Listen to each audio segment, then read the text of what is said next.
Hi everyone, welcome to my review of Bugonia. If I did the technical parts right, then somewhere along this screen you're going to see clips of Bugonia, so hopefully some of these clips align with the things I'm trying to say. So I am going to spoil the ending, so if you don't want the ending spoiled, please go see Bugonia in theaters. I personally went with my best friend in the whole world, and she was telling me that me and her, we've gone on more movie dates than her and her husband.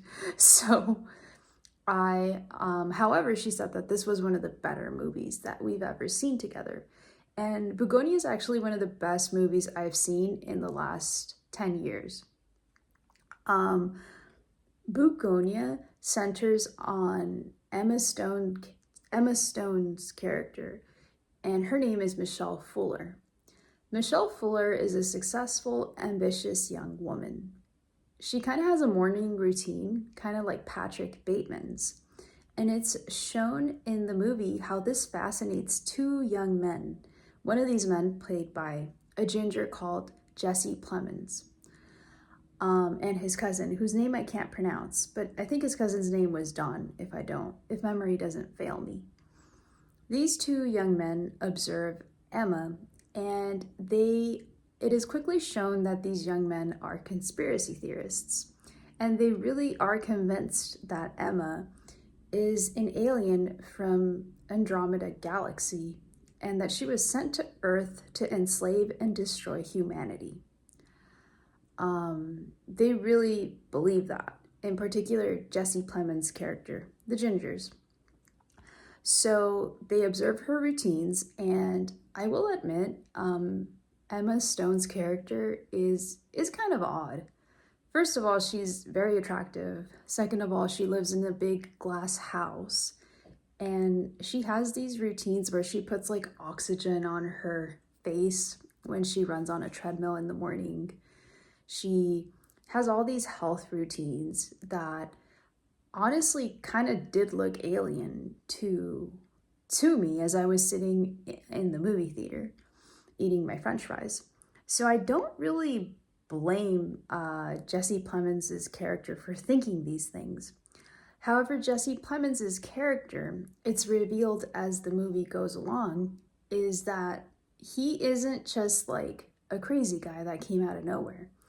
He's a guy who's gone through a lot of suffering, who's lived a blue-collar, labor-intensive life, and who had a mother who suffered from opioid addiction, played by Alicia Silverstone.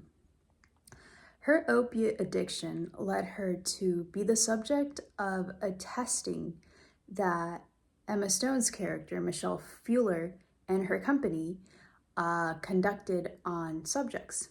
Unfortunately, this drug testing that Alicia Silverstone's character volunteered to, this testing went wrong, and it ended up with her getting paralyzed, much to the dismay of the ginger character, the character played by Jesse Plemons. This obviously and very naturally led to his growing disillusionment in humanity, and it also deeply traumatized him. Now, I'm not making excuses for his sociopathic behavior.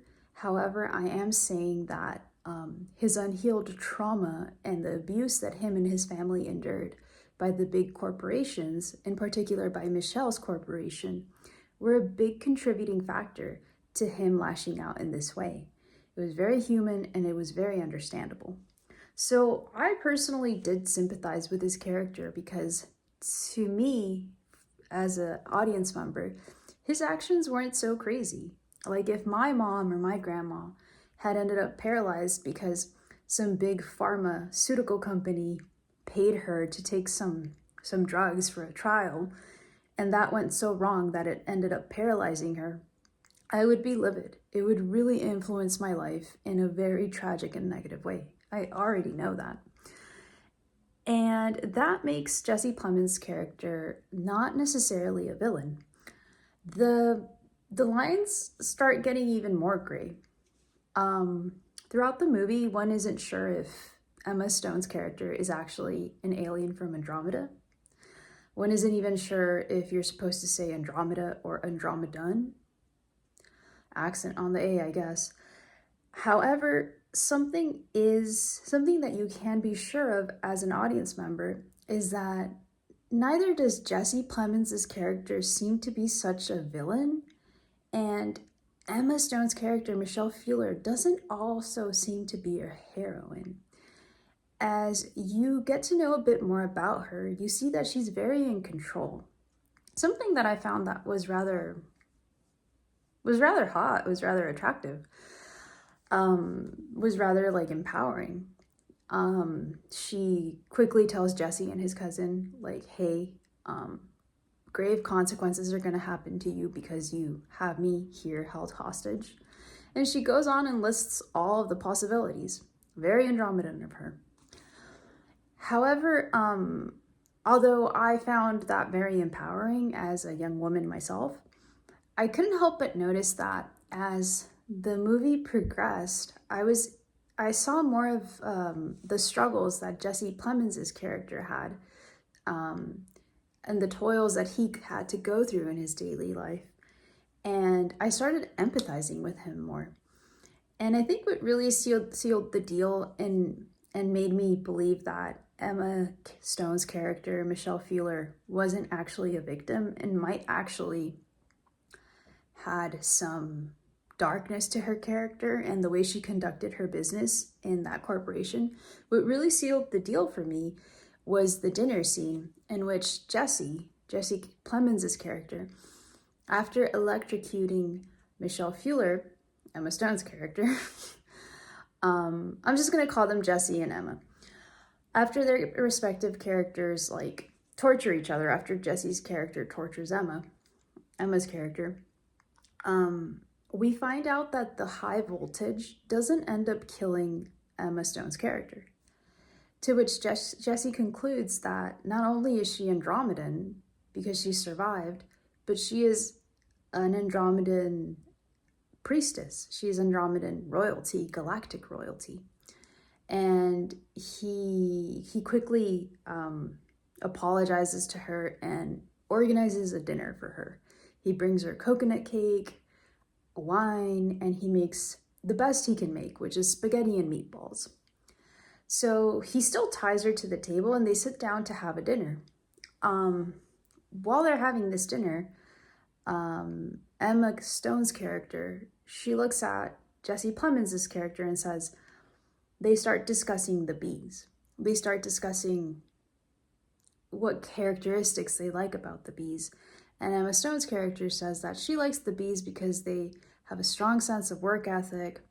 They don't complain. They just kind of get the job done, and they're very reliable. This really triggers Jesse Plemons' character, and he says, oh, he picks up the subtext of what she's saying. And so does the audience. Jesse turns around to look at her and says, oh, and easier to exploit, right? Like when somebody takes pride in their work and they will do it for little to no pay, and they're easy to tell what to do because they're simple people. They're easy to exploit, right? That's what you're trying to say? And Emma Stone's character visibly gets uncomfortable. The dinner scene continues, and Emma starts kind of like manipulating Jesse, as she has been throughout the whole movie. I don't blame her for that, because if I was held hostage by two lunatic guys, I would be manipulating them left, right, and center with everything I have. However, you can't help but notice that within that Emma Stone's character actually is what you would call an evil CEO that has exploited the people that live in Jesse Plemons' hometown. And you can't help but empathize with Jesse's cause. The third character is Don. He is Jesse Plemons' character's cousin, and it's implied that he is he has a difference. He has a difference in speech, and he doesn't really believe that Emma Stone's character is all that evil. And he also doesn't believe that she's actually an alien.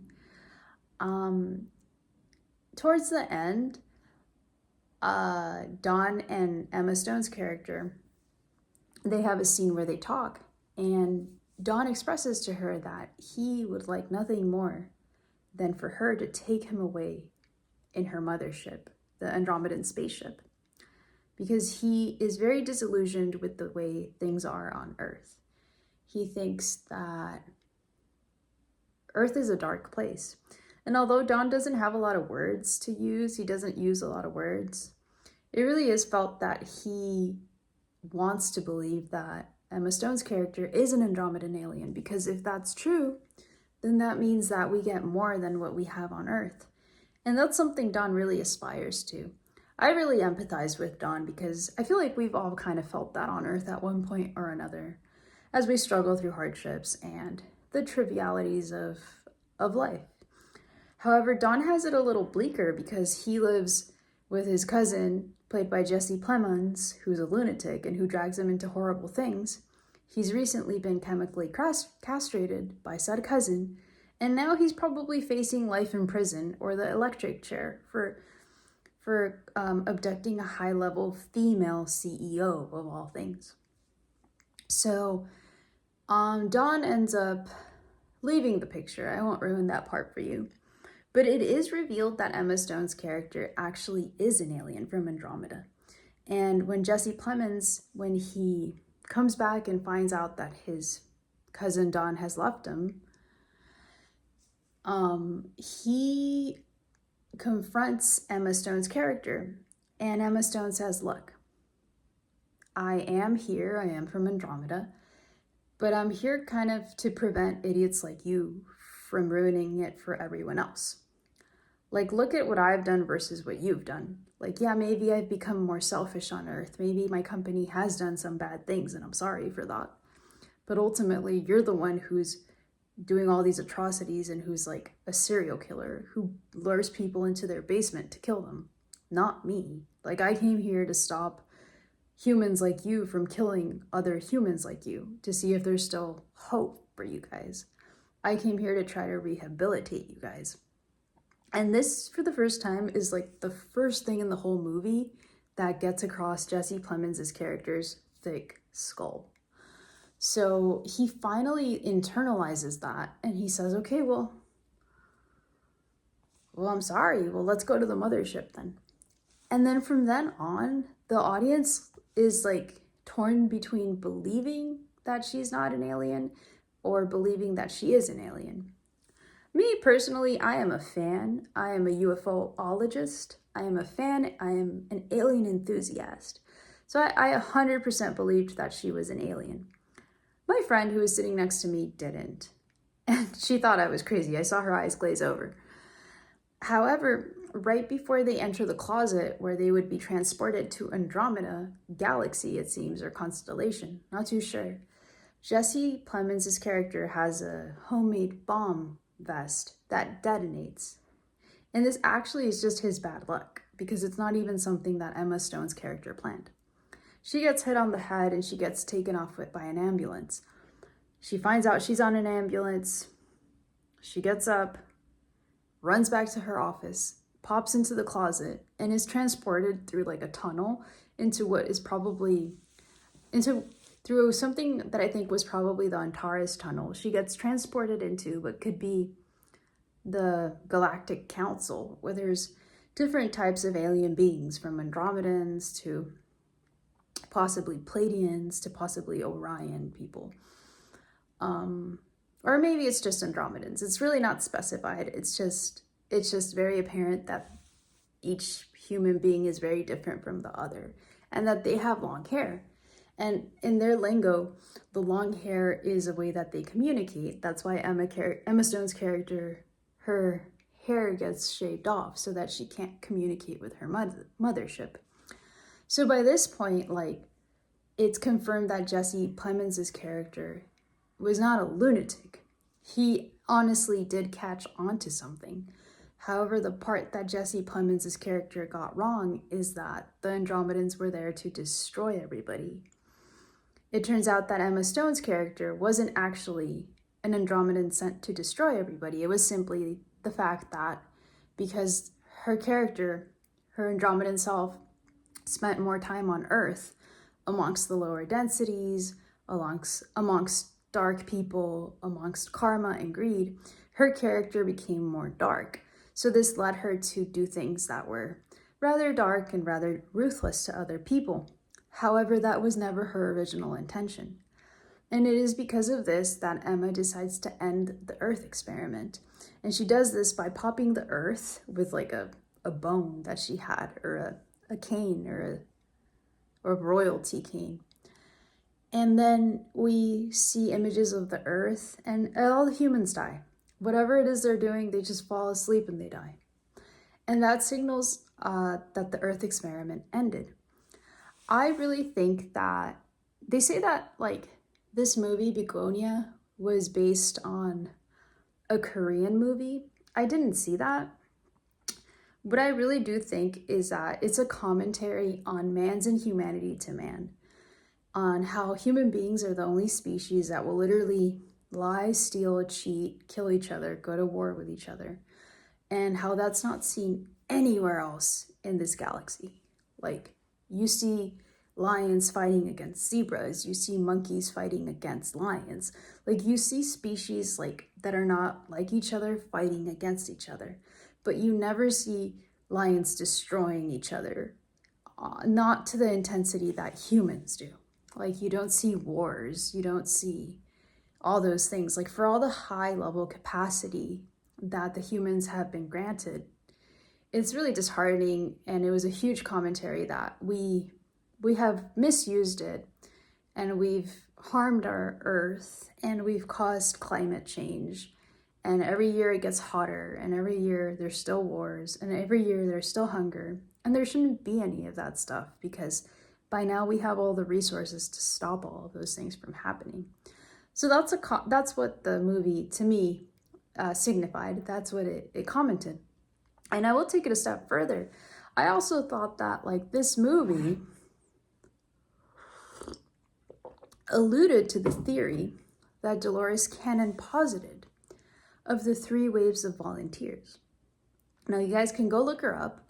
Dolores Cannon was like a cute little grandma who, I think she died a few years ago. But what she was a past life regressionist. And she initially did past life regressions. They initially began as regular regressions in therapy sessions. And she would do this to patients to help them stop smoking, to help them lose weight, to help them cure them of insomnia or bad habits. However, once she kept doing these regressions, she started noticing that some of her clients weren't going to early childhood. They were going to something that seemed like past lives. So then she kept doing them. And then not only were these people not going to past lives, they were going to past lives that were not even on Earth. Like, she started documenting this because it just started happening, especially as her clients became younger and younger, especially as clients that were like maybe like teenagers, they grew up and they were like suddenly in their 20s and 30s. These clients reported more past life regressions that were not human. So what she did is she compiled a lot of evidence, and she wrote The Convoluted Universe, in which she posited her theory that after World War II, when the extraterrestrials around the Milky Way and around Andromeda Galaxy and the alternate universes, when they saw that what the humans did to each other during World War II with Hiroshima, they said, you know, this Earth experiment isn't going well. These humans are killing each other. So what they did, once they saw that humans were capable of killing each other with no remorse and no regret for mankind, for nobody, they said, well, we can't directly intervene because it goes against galactic law. But what we can do is we can send souls that haven't been tainted by the karma of the world, of the Earth. So they started sending pure souls, either souls that were directly from source and were new souls, Although I think a lot of those souls are actually very ancient, or just souls that were living had been living extraterrestrial lives on other planets such as Andromeda Constellation, Orion, the Pleiades, Alpha Centauri, Venus.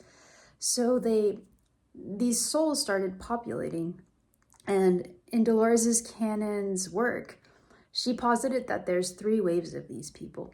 The first wave, which are people that are currently now ages 63 to 70, almost 80, that's the first wave of volunteers. Those were the way showers. Those were the people that, didn't understand violence, wouldn't go to war, didn't feel like they fit into the world. A lot of them didn't get married. A lot of them expressed discontent with the state of the earth. Then the second wave of volunteers, which are people that are currently ages 40 to 50. I think those are the stabilizers. I don't remember what they specifically do, but those people stereotypically are, like I said, ages 40 to 50s. They're very calm people. A lot of them didn't have children to not accumulate more karma.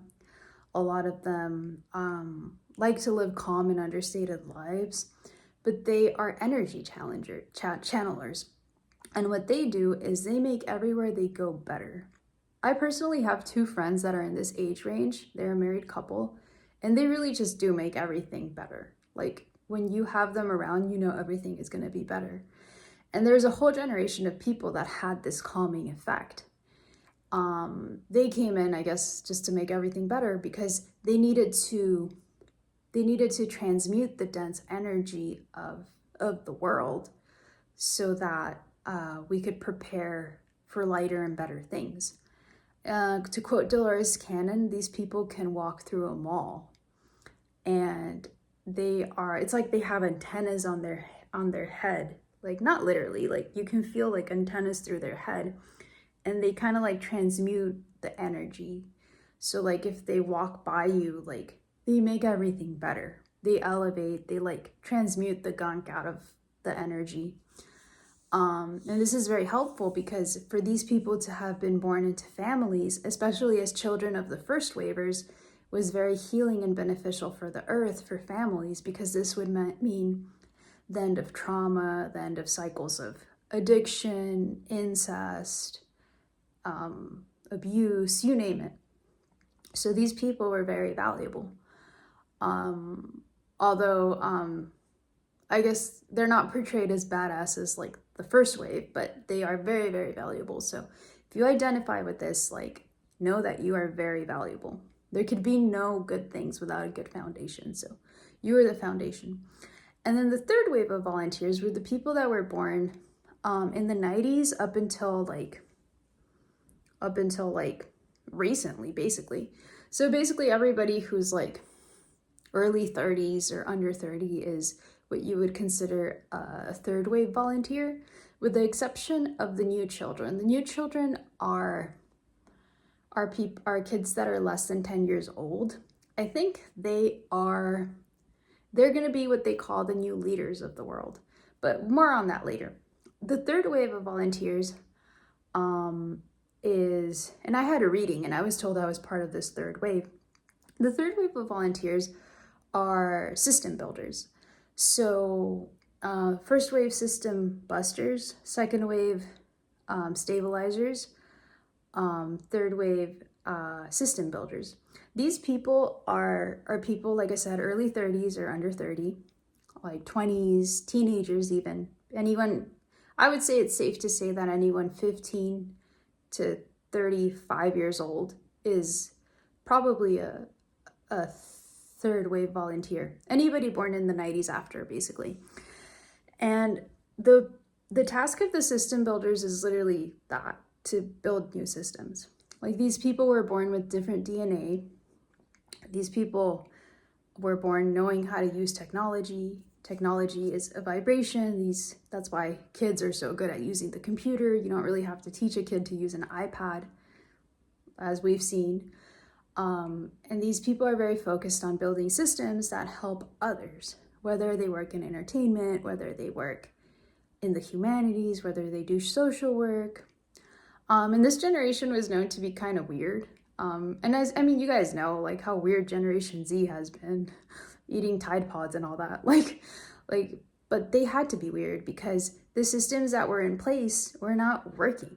I mean, look at our government. Do you think our presidential systems work?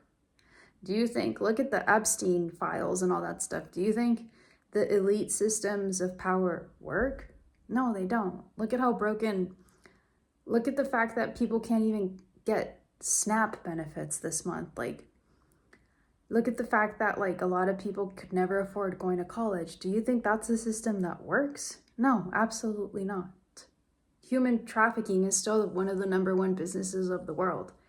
The system is so broken that the only solution for that was to bring in new people that can build a new system. That's why a lot of young people, like, you find them saying things like, the system didn't work for me, so I had to create my own company, or like, I wasn't getting cast in any of these movies, so I had to make my own movies, or like, I couldn't get signed by this or that, so I had to make my own company. Like, that's why you hear so many of these things, because not only did the systems not work because they were broken, but the systems weren't accepting people that didn't want to abide by the rules, or who just saw the wrongness in it and refused to settle and refused to abide by rules and systems that don't work anymore. So why did I tie it in? Well, I tied it in because, like, I think if you go and you see Bugonia and you are interested in that stuff, I think you would be very interested in, like, listening to the theories that Dolores Cannon had. There's another great resource online. Her name is Debbie Solaris. She is a very gifted Akashic Records reader.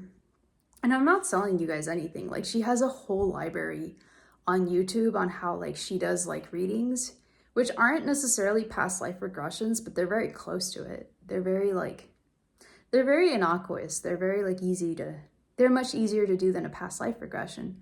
And she's done them to a whole plethora of individuals, and she's, like, uploaded the whole library. And you can access, like, a lot of fun galactic libraries. So if you want to learn about the Andromedans, you can do it. If you want to learn about the Lyrians, the Pleiadians, like, that's a lot of what I did, like, last year and this year, like, read her, look at her YouTube. And it was very healing and very calming for me to know that, like, that there's more to Earth than us here, you know, that better things are coming, that we're not alone, that there's still hope for us. Like, personally, I think that if we are alone in the entire universe, in the entire galaxy, then why?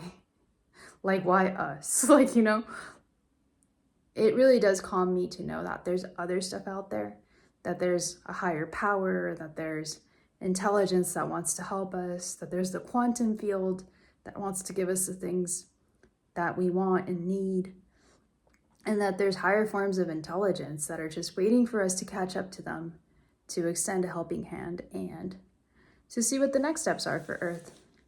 So anyways, that was my take for Bugonia. I know it was a little nutso, but hey, we're in nutso land. Like, YouTube and TikTok are good for that. And yeah, if you like my stuff, like I said, follow me on Patreon. I think I'm going to make some more videos about, like, my personal past life regression. There's some things I wouldn't put here on YouTube and TikTok just out of safety, because, like, it's not so mainstream. But, like, yeah, if you want to pick my brain, if you think that you might resonate with the stuff I shared, let me know. If you don't, whatever, that's fine. All right, love you guys. Take care.